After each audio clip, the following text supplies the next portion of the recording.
we need to do something about it. The junk vehicle. They can actually, you can go through the DMV and find out if they're trading them or swapping them or what they're doing. If they're selling them, they need a license for selling. Yeah. If the junk vehicle in the statute we can't change. However, there's other things we could look at as far as from a code issue. And then they're not supposed to sit on the street how many days in a row? Chief? How many days in a row can a car be on the street? It can't be stored on the street. However, it's just, what do you call storing it? Well, storing it How many is days? somebody, there's not an actual limit.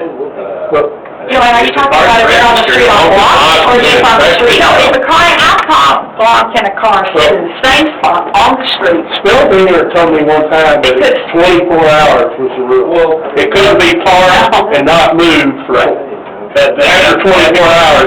At that point. However, There's no real law? Yeah, it's almost impossible. Yeah, If the car's registered, it's got insurance, everything's good to go, and it's parked in front of that. So, let me get this straight. So, Joanne, are you talking about, like, this, for instance, my niece, she's a flight attendant, and so when her car is on the street, because I only have a two-stall garage.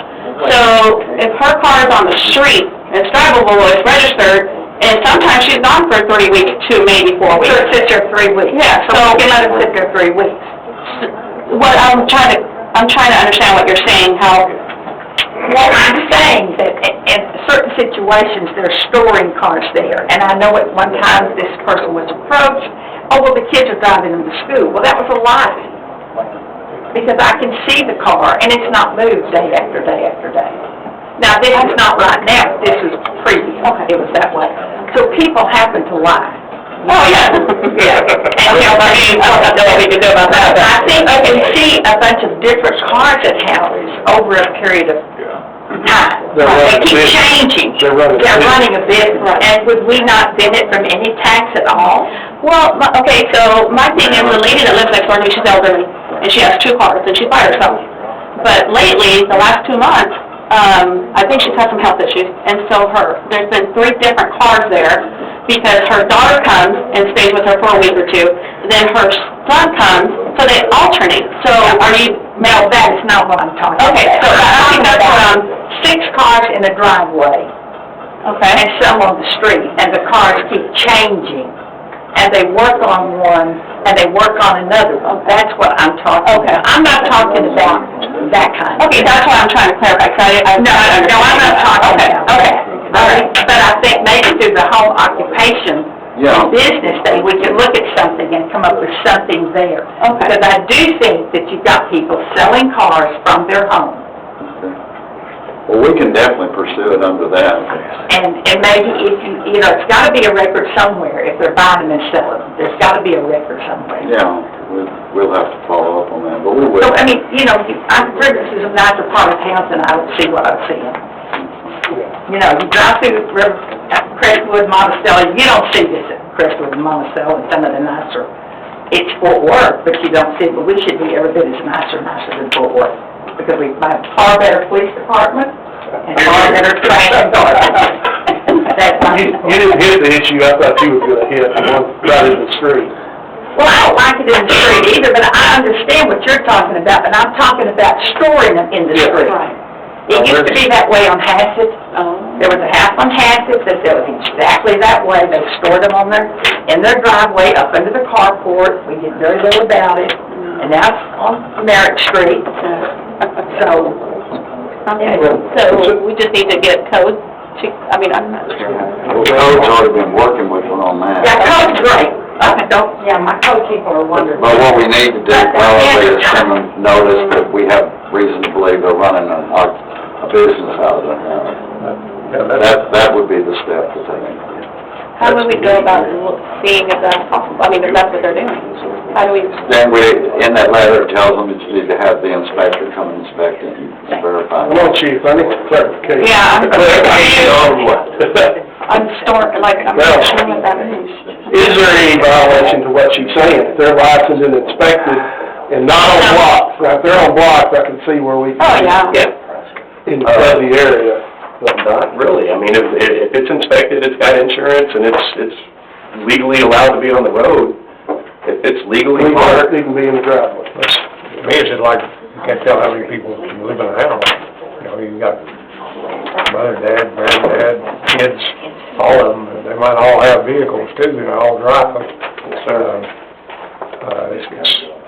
Well, I think we went through that one time before with fair housing, we can't limit or tell somebody how many people can actually live in their house or visit Right. our house, or a day, you know, so, but if they're running a business out there, then it needs to be reported to code and let them investigate it like they do any other investigation, and if that's what they're doing, then we need to stop it. If they're not, then, we move on, there's nothing I don't see that we can do about it. Definitely. Well, our ordinance says, and you be the police, and I'll be the interpreters, but the code of ordinance prohibits street parking by stating it is not the intention to prohibit passenger cars parked at night where such parking is not done regularly or for the entire night. You know they're gonna be parked the entire night. Mm-hmm. Well, that's all over the city. I know. We got streets that you can't hardly get down because of Yeah, come on, people park on one side. On top of each other. And the other one on one side of the street. Yeah, And the other way on the other side. And you know, it's not that wide, and that's all it is on the... What I'm seeing on my side of town on Sunday morning, when you get up and everybody should be where they're supposed to be, still asleep, there's cars in the street when there's room in the driveway. Oh, yeah. And there's several people I see that they park their two primary cars up against the garage and leave one out in the street all the time. Why don't you pull that one that's in the street up against the garage and keep driving? This is a place, the one I'm thinking of, could hold 6 cars in the driveway. They've only got 3. It's all up and down Yale. Nope. Now, I know some people are parking a car out the street to stop their neighbors from parking in front of their... Yeah, I can tell by the way they're parked, they're centered it, Yeah. you can't park in front or behind. Yeah, I've heard that. So, that's why I'm asking you about the 20, I realize it's an impossible rule, but when it's habitual, it starts getting to be a real rule you can do. Well, that becomes, you know, we use that, the 24 hours, people parking trailers, you know, out in front of their house. That becomes an overnight storage issue. We do have a ordinance for that. Yeah. And we've used that sometimes. But when we had our last flood, there was a car that the shrubs or the debris was nearly over the back bumper, and it was there for 2 weeks like that before there. I don't think we needed a investigation to say, I think it's past 24 hours. Yes, sir. Well, I think we also have to realize the history of River Oaks and the design of our old houses. They were very small houses with very small driveways, and that today's day has changed. I see what you're saying, Joanne, but today's day has changed. More kids in the family as well, and more access to cars. And so, I don't know if we have a limit as to how many cars in the park, or if you can even legally do that, but, you know. No, we don't.